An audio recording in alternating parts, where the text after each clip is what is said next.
Hey everyone, I'm Benjamin. Welcome to my book club. I just finished 𝐓𝐢𝐻𝑚 by Brandon Sanderson. My first, big fantasy epic trilogy as an adult. And, oh my god, this trilogy, so good.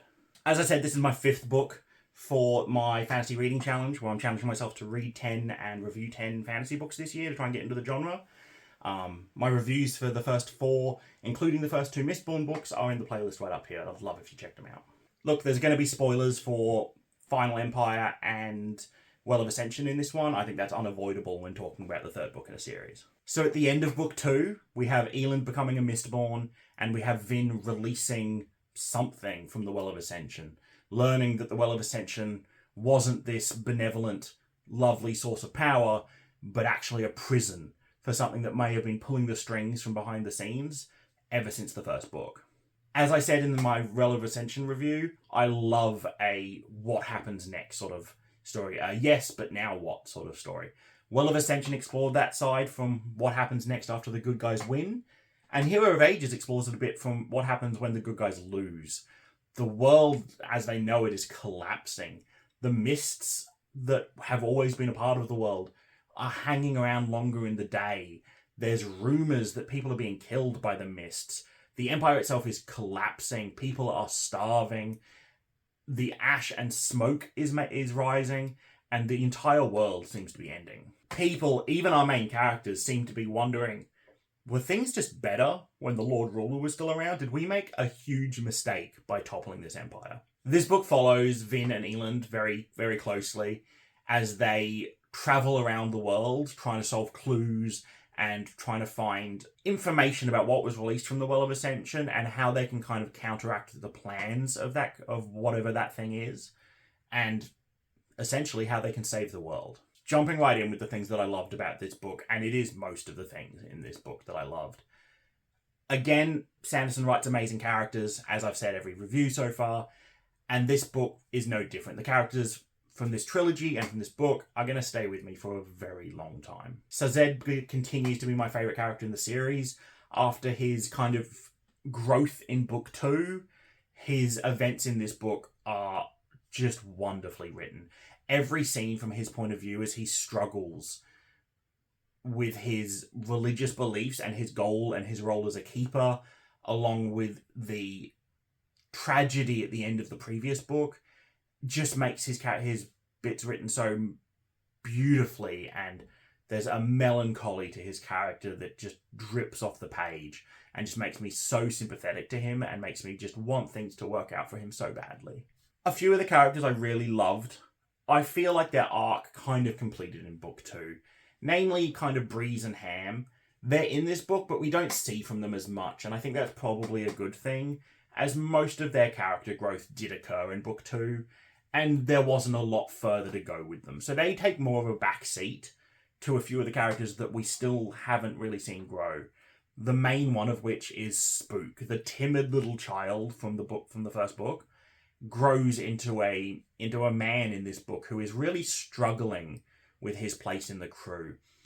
Everyone else in the crew, if 𝐤𝐤𝐿𝐴's original crew, was picked and hand-picked by 𝐤𝐤𝐿𝐴, but Spook was just there because he's Clubs' nephew. Clubs was invited, and so Spook just came along because it's good to have a tin eye while you're, hanging around. And Spook has always had a trouble with that we find out now. He's always struggled with the idea that he's technically part of the crew, but he was never picked. 𝐤𝐤𝐿𝐴 didn't want him. And now he's being given some more responsibility and some goals of his own, and he's pushing his abilities to their absolute limit as he tries to prove to, maybe not even the world, but prove to himself that he deserves his role. He deserves to be here, and he can be helpful. I adored learning more about Spook and going through Spook's story, even if, as it was happening, and as he was making choices, I was feeling sicker and sicker, and I just wanted to reach out and slap him and be like, no, Spook, that's not right, do this. But it's just so well written. And 𝕤𝕤𝕤𝕜, the 𝐸𝐸𝐿𝐴 we met in book 2, who we thought was a different 𝐸𝐸𝐿𝐴, but we found out at the end was 𝕤𝕤𝕤𝕜, has such an integral role in this book, and learning more about him, or it, is so fascinating. I love learning more about these societies that exist kind of within the Empire, and learning more about the 𝐓𝐸𝐿𝐷 and the 𝕓𝕕𝕤𝕝 and the Koloss and the Inquisitors was so fascinating. Basically, all the questions I had hanging over my head from book 1 and 2 get answered in this book, and in really satisfying ways. And in ways, a lot of the time, that, like I mentioned in the book review for book 2, are almost scientific in nature, and are presented in such a way that we learn alongside the characters as they are presented with problems and they go searching for solutions. And I felt, at least, that I was learning along with them, and it was just so much fun to read. And it's thanks to this greater understanding of these peoples and races and cultures that we get in this book that a lot of the events in book 1 and 2 kind of just click into place. I now understand. I already understood what happened, but now I understand the why. I understand why these characters and these peoples would have led to these endings and these conclusions. The world building continues to just absolutely be my jam. We continue to explore the magic system scientifically. We continue to get explanations of cultures and worlds and lands and religions that are just beautiful. Sanderson perfectly foreshadows things in this book by dropping hints to what's going to be coming in completely innocuous ways. It'll be a character's reading something, and it's not until you reach the end of the book that you can look back and be like, oh, I see where that was like foreshadowed. I see where that's coming from. And it's just done so masterfully that by the end of the book, I just, hands on head, just being like, wow, I can't believe I missed that. And speaking of the ending, I adored the ending. The final 200 odd pages, where everything kind of starts coming together in a crescendoing climax, which I now believe is called a 𝕤𝕠𝕠𝕜𝕠𝕟, is just amazing. I almost finished the last 200 odd pages in one night, but I got to it at like 1 a.m.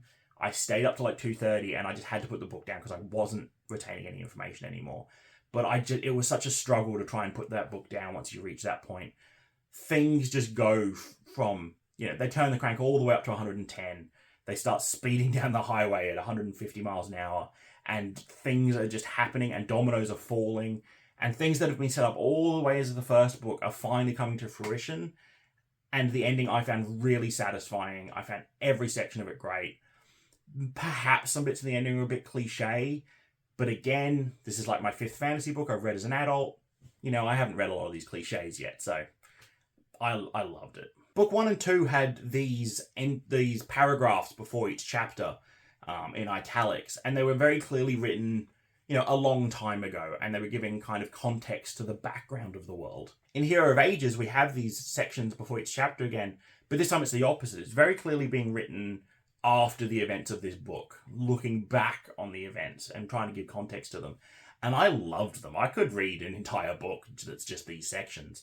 I loved that as a way to kind of give context and give clues to the actions of the characters without having to pull away for an extended point of time from the characters, by just giving these snippets of this like almost journal-like writing. And I would love more books to do this sort of thing. I've read some people saying it is a criticism, as it's just kind of like an exposition dump, but I disagree. I think it was an integral part of the storytelling, and it all comes together in the end. As for things I didn't like, I do have a couple criticisms that I just didn't fall in love with. First off, I'm not a big fan of Mistborn 𝐸𝐿𝕠𝕠𝕜𝕠𝕠. I think the relationship worked a lot better when 𝐸𝐿𝕠𝕠 was just a normal person. That conflict kind of between Vin and 𝐸𝐿𝕠𝕠 was a lot more interesting. And 𝐸𝐸𝕠𝕠 having to deal with things just as a person instead of a Mistborn. I also feel like we missed out on a lot of character development for 𝐸𝐸𝕠𝕠 between book 2 and 3. Book 2 really struggles with 𝐸𝐸𝕠𝕠 trying to become the king that he wants to be, and trying to become the sort of man that can be respected and be a leader. And by the end of that book, we're kind of getting there, but we're still stumbling. And at the start of book 3, we're basically this great warrior king who seems to be able to do no wrong. And I feel like there's a time jump between book 2 and 3, so clearly all this character growth happened there. But 𝐸𝐸𝕠𝕠 almost feels like a completely different character in this book than in book 2 and 1. And I just kind of felt myself not relating to him nearly as much because I didn't see that growth, I think. And I think it's partially due to that change in character of 𝐓𝐸𝐿𝐸nd that my second criticism comes from. Vin and 𝐓𝐸𝐿𝐸nd's relationship in book 1 and 2 I loved, and I really loved reading about them. Book 3, I don't feel as strongly about their relationship. I feel a lot of book 3's relationship between 𝐓𝐸𝐿𝐸nd and Vin is told, not shown. We're told often, you know, how much they love each other and what a great relationship they have, but I feel like it's not on the page a lot. So while I still love their relationship, it's still fine. It didn't grow as I was hoping it would from book 2, I suppose. And finally, this is only a criticism because I read these books back to back to back. If I'd read these books, you know, when they came out, this wouldn't be a problem at all. But the pacing of each book, while individually is fantastic, with that slow world-building, tension-building, character development start, and then the just manic ending where things just get turned up to 11, is so enjoyable in each individual book. But it does mean that when I put down, for example, Well of Ascension and pick up Hero of Ages, the brakes just get slammed right on. Like, we go back to that slow building, which is just a bit jarring when you read them back to back, but honestly, any sort of separation between them would solve this issue, so it's not a problem. My complaints, though, are seriously very minor. End of the day, I finished this book, put it down, and I cried at the ending. I cried because, not only because of the events of the ending, but because my time with these characters is over. It's been a while since I put down a book and just felt that sort of, you know, almost emptiness and this numbness and this regret at finishing a series. Not because I didn't enjoy it, but because I loved it so much, and now it's over. And I know that there's a Mistborn series, like series 2, and I know that the 𝐓𝐸𝐿𝐸 goes on. But I think my time with these characters is over. I don't think those books follow these exact characters anymore. And I think it speaks highly to the book that it just made me feel that emotional just from finishing it. And at different points through the book made me feel so many different emotions. I woke my wife up by pumping my fist in the air with elation and a moment of victory. I threw the book down and gasped with shock at certain revelations.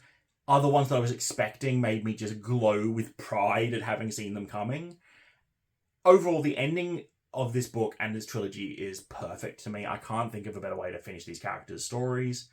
Everything fits in the end. I'm not left with any questions or any doubts as to why things ended up the way they did. And for me, I think it's just the perfect ending to the trilogy. It gets a 10 out of 10 for me. I'm not sure whether I like this one or Well of Ascension more. I think I need a bit more time away from them, but the entire trilogy is just so perfect. I highly recommend everyone check it out. As for what's next, I'm going to take a little break for a few weeks from fantasy, read some more horror, read some more sci-fi, get back into those sort of roots, and then come back once I've got a bit of a distance from this book. And I think I'm going to read Lord Valentine's Castle by Robert Silverberg. I haven't read any Silverberg before. I know he's a classic writer. I know he's written a lot of sci-fi. And this book comes highly recommended from a few different channels I've seen. And it's a standalone, and it's from kind of like the classic era of fantasy that I haven't read any of yet. If you've read Lord Valentine's Castle, I'd love to hear in the comments what you think about it. But I'm really looking forward to reading it. Finally, just thank you so much for watching, everyone. I'm loving reading fantasy. It's reminding me of that joy I had as a teenager reading. If you're enjoying this as well, I'd love to hear in the comments what fantasy books you've read recently that you thought were just amazing. I'd love to hear what you thought of Hero of Ages and the Mistborn trilogy as a whole.